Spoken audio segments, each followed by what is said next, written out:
So now let's see how we can work around with speed and time reverse effect inside of HitFilm. So to do that, you can see that I have a video clip right here. And now what I'm going to do is I'm going to go around under the effects tab right here.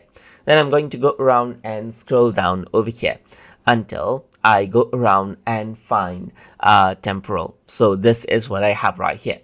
So over here you can see that speed is an option right here. So if I were to go around and then let's just go around and play this, you can see that it is playing at a normal speed. But if I were to go around and utilize the speed right here, just like this, you can go around and increase out the speed right here. And then what happens is that the clip speed changes out right here, just like this, as you can see.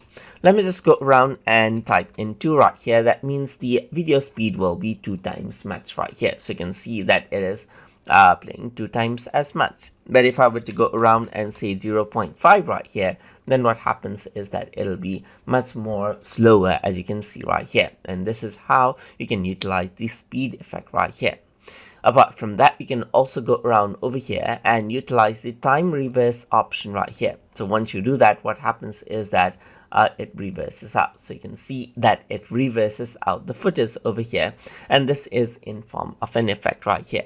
So for the time reverse, it's just like enabling and disabling this. So if I were to disable this, then what happens is that it simply plays forward right here.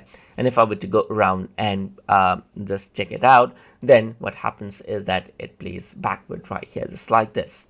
So that is how you can go around and work around with speed and time reverse effect inside of HitFilm. So I hope you guys learned something as always. And as always, please like, comment, share, and subscribe.